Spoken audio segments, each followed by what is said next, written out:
Enough is enough. Dozens of cities host rallies pushing for defunding of Planned Parenthood. Terror survived. A young woman who escaped Boko Haram shares her terrifying ordeal. Blanket ban lifted. The Boy Scouts allow gay adult leaders but leave an option open to church-sponsored troops. And Cuban Catholics come to life. In the atheist island nation, September's papal visit is all the buzz. Those stories and more on EWTN News Nightly for Tuesday, July 28th, 2015.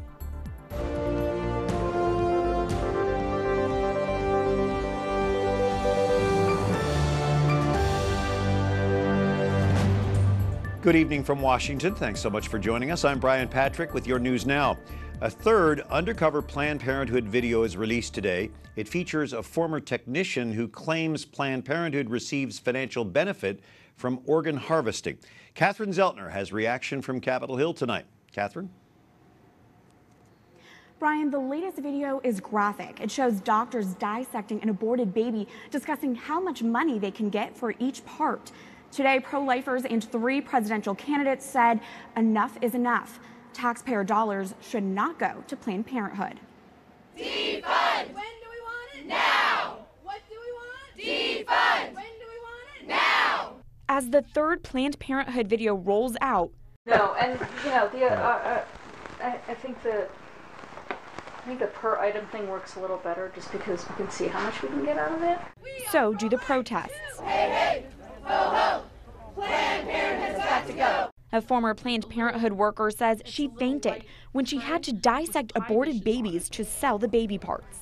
This can really show exactly the ways in which Planned Parenthood has completely and utterly lied to all of us. Organizers say pro-lifers gathered today in 65 cities across the U.S. to protest Planned Parenthood. They've betrayed all of us, they've lied to us, and not only are they selling out women, but they're literally selling their children's body parts. So much for sisterhood. These women want the abortion provider investigated and defunded. GOP presidential candidates Dr. Ben Carson, Senator Rand Paul, and Senator Ted Cruz agree. Paul spoke as both a politician and doctor at the D.C. protest. I've seen 1-pound babies in the nursery that I examine their eyes, and I think nobody questions whether that 1-pound baby has rights. This is a debate we should have. And if the president chooses to continue a program that allows doctors who are receiving government money to use ultrasound to manipulate a baby around so they can get to the organs better, I think we've got problems as a country. Presidential candidate Rand Paul says the senators will vote to defund Planned Parenthood before going home in August. The clock is ticking since the recess begins in less than 2 weeks.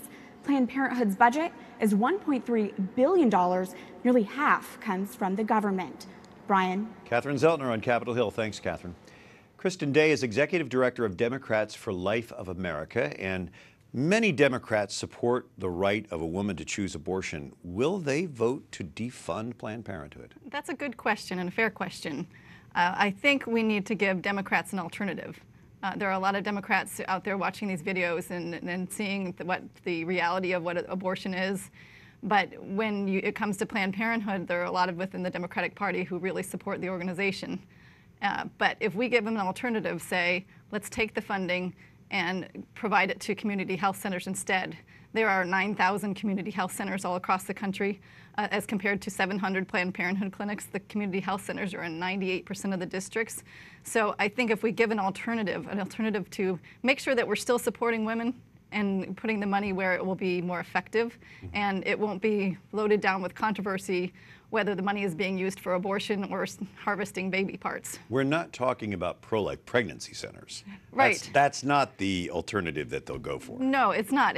Community health centers do actually more comprehensive health care for families. But they don't do abortions. They don't do abortions, and they actually do mammograms, which Planned Parenthood does not. Yeah, they say they do, but they say they don't. No, so it's a more comprehensive approach to, and it will actually help more families and more women because the outreach is so much greater than the Planned Parenthood clinics. In order to pass a defunding bill, don't we need Democratic votes? We absolutely do. The House has passed the defunding. They've passed a lot of pro-life legislation, but when it comes over to the Senate, we just don't have the votes unless there's a consensus And we need to build consensus in the Senate to get the 66 votes that we need to either override a veto or to have a veto-proof majority.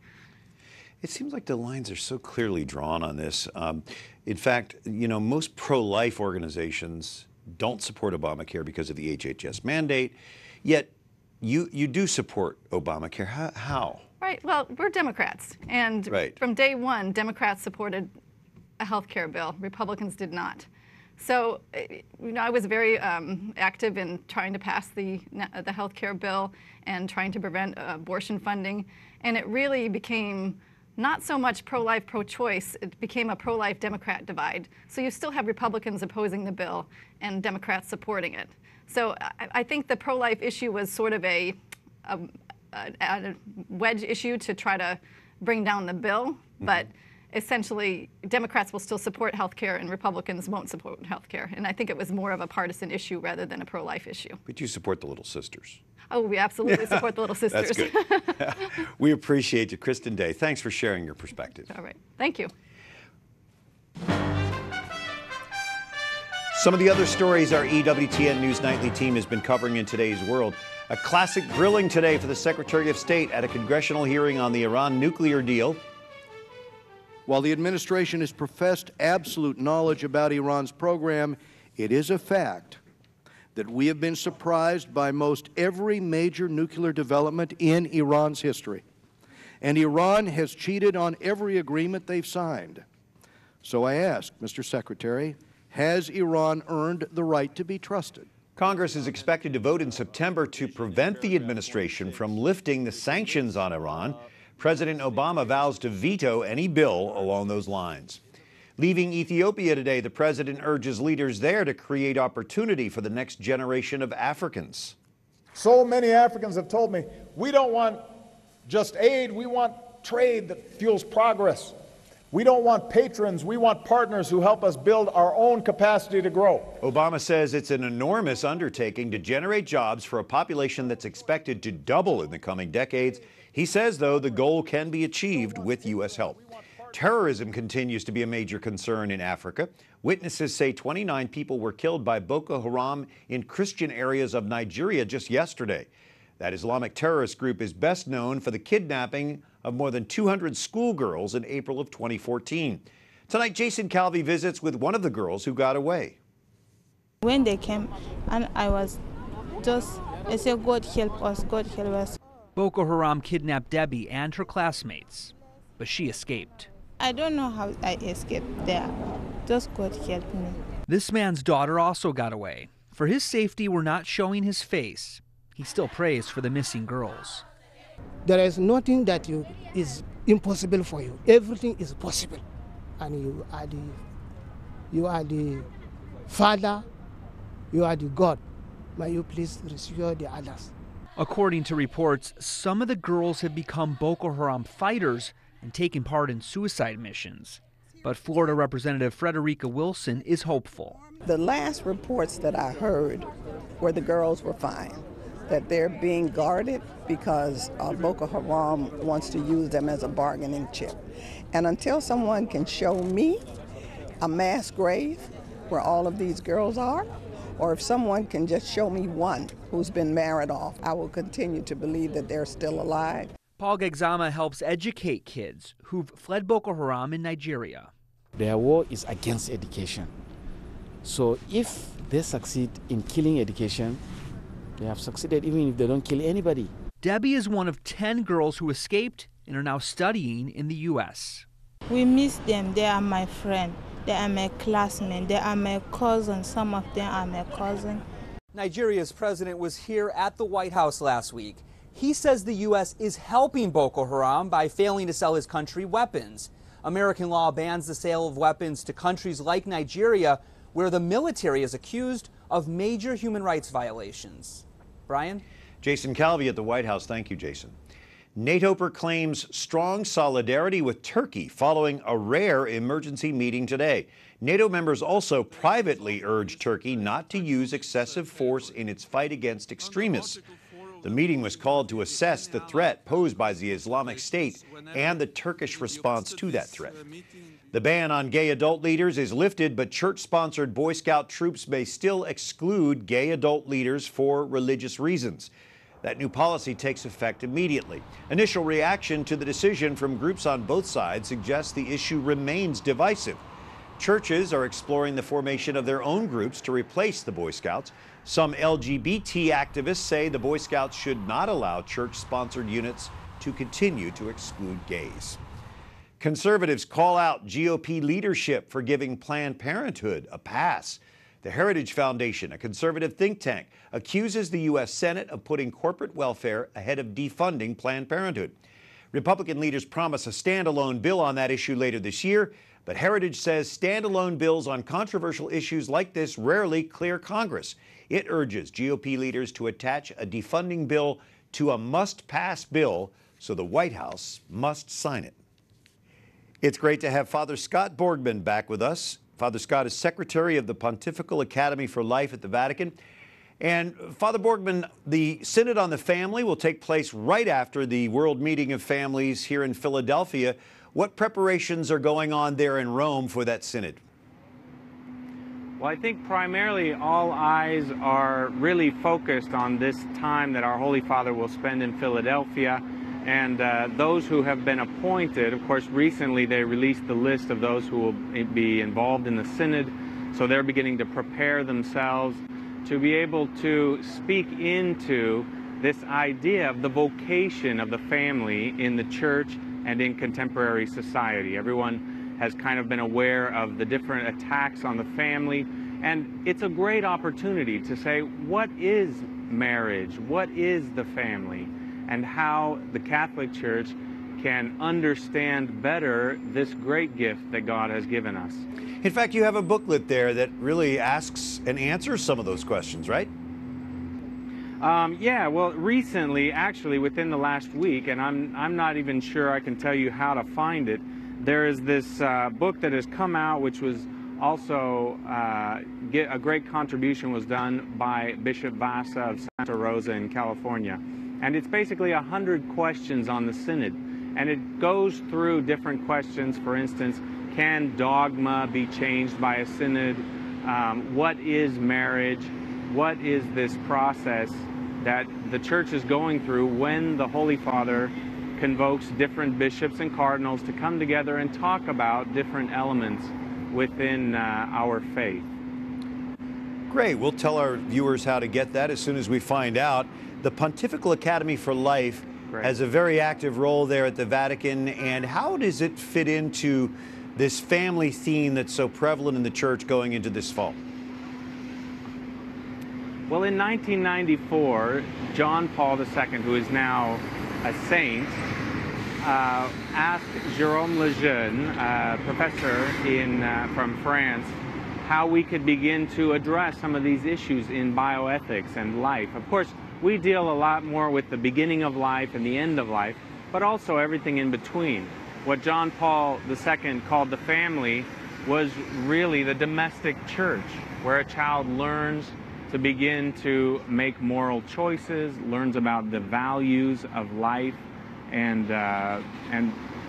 so what we do is we do different study groups, basically scientific research, and we've done a little preparation for the Synod as well. Scientific research to be able to protect and defend life as we are called to defend life as Christians and as Catholics. All right, Father Scott Borgman joining us from Rome. Thank you, Father. Thank you, Brian. Coming up, excitement builds in Cuba ahead of September's visit from Pope Francis. And an Augustinian church in Old City, Philadelphia is cited for its historic frescoes.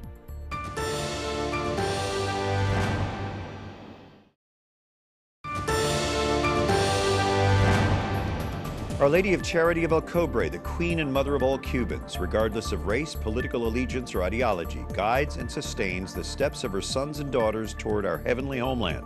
From St. Pope John Paul II's visit to Cuba in January 1998, thanks for joining us on this Tuesday evening. I'm Brian Patrick. The September visit of Pope Francis to Cuba is stirring the faithful in a country that's still officially atheist. After a stop in Havana, Francis will visit the city of Holguin. It's home to the nuns of the Shepherds of Maria. It's going to be a very positive visit because what the Pope always looks for is peace, the well-being of the people, for those in Cuba and the U.S. What he looks for is messengers of God. Catholics here are repairing churches, sprucing up religious sites, and putting up posters in preparation. Pope Francis will say Mass and visit the Hill of the Cross. I hope that Pope Francis comes and that he comes in good health and helps us, that nothing happens to him and I am able to see him. The Holy Father will also visit Cuba's second largest city, Santiago. Its basilica is home to Our Lady of Charity, the patroness of Cuba. Cubans have a great devotion to her. Pope Francis is regarded with deep affection on this island nation, despite the Church's limited role in Cuban society. Bishop Arturo Gonzalez of Santa Clara says the Pope is trying to create a space for dialogue and mutual regard. And it's not just Catholics who are looking forward to his visit. Isaac Rodriguez says all Cubans are waiting for Pope Francis with open hearts because his visit is a blessing for everyone. Mike Gonzalez is a native of Cuba, senior fellow at the Heritage Foundation. Mike, is Pope Francis the help that Cubans need right now? Well, I mean, Cubans need spiritual help. They also need freedom, and they need liberty, and they need to have the human rights that they're denied by the Cuban government. And anything the Pope can do to help their temporal needs would greatly alleviate their problem, which has lasted 56 years. Is it a step in the right direction toward freedom for the Church? I would hope so. It depends on what he does. The Church is, religious people are really discriminated against in Cuba. If you're religious, you cannot go to the school that you want. You may not be able to go to school. You cannot have the job you want. The Church, I was an altar boy as a young boy in Cuba. I can tell you stories. So hopefully, but he has to do the right thing. He has to say the right things. He has to make sure that he speaks earnestly about the need for freedom of religion and the need for political freedom in Cuba.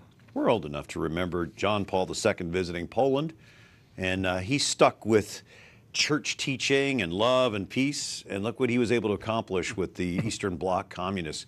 Isn't it possible that Francis can do the same with the Castros? John Paul did something more than that. He told Poles, don't be afraid. And that was a message. So he needs to say that to Cubans. That was as a political message. Don't be afraid, because a police state can only work when people are afraid. It terrorizes the population. Francis needs to speak sternly to the people who torture Cubans. That is the regime. And he needs to be open about the need for political opening and tell Cubans, don't be afraid of these guys. We talked with the ambassador to the Holy See from Great Britain, who served in Cuba for about 5 years. He said he thought it was the Church that would prepare Cuba for a post-Castro era. Could you buy into that? Perhaps not under its present leadership in Havana. The Bishop of Cuba has not been very kind towards the political dissidents. I don't know why. But certainly the history of the Church in Cuba has been one of alleviating the suffering of the people and intermediating between despotic regimes and the people. So what do you hope results from the Pope's visit? I hope for a political opening. I hope that Castro is not allowed to do what Evo Morales did, for example, which is to give the Pope a Christ on a hammer and sickle. And that was an image that went out to the whole world. It caused the Church a lot of damage and the Pope a lot of damage. I hope that Francis is stern with the regime and kind with the people. All right, Mike Gonzalez with the Heritage Foundation. Thanks for being with us. Thank you. Ahead of the Pope's visit to Philadelphia, historic artwork in an old city Philadelphia church gets official recognition. The Philadelphia Historical Commission grants historical certification to St. Augustine's frescoes painted in 1848. The Philadelphia Archdiocese says these frescoes are believed to be modeled after some in the Vatican painted by Raphael. The fresco above the altar depicts the Trinity, Father, Son, and Holy Spirit. So it means a great deal to us because we know this is an historical building. St. Augustine's is the first place that the Augustinians ever came to in this country. A Philadelphia historian began researching those historic frescoes earlier this year. Up next, a conservative scholar weighs in on the crowded field of GOP presidential candidates. And a day at the beach for the Australian surfer who recently survived a close encounter with a shark.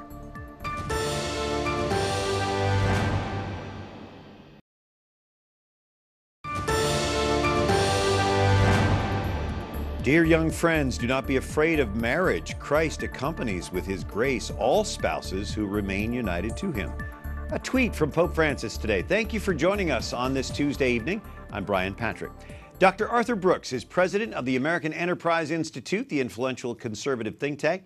His new book is The Conservative Heart. So the first GOP debate is coming up. What are the key issues that are going to emerge from this, do you think? Well, it's hard to say.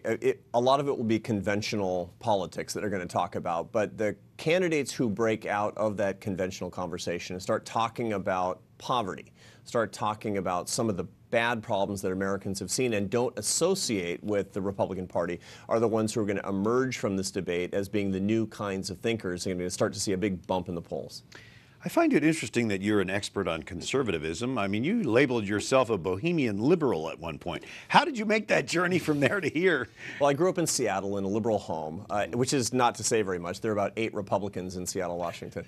When I went to school, which was much later, I was a musician for many years. I went to college in my late 20s, and I learned that the solutions to poverty are all about free trade, globalization, free markets, but only if those ideas are pushed down into communities that need them the most. This is the sense of capitalism as a part of American social justice, and that's what made me interested in the conservative movement, how it could be a more pro-poor movement. So, yeah, you say that conservatives actually do a better job in caring for the poor. In your book, it's called The Conservative Heart, by the way. But are they expressing that message? Are they getting through to minorities effectively with that message? They're not. And the biggest problem that the conservative movement has today is it's seen as mean, it's seen as angry, it's seen as not caring about poor people.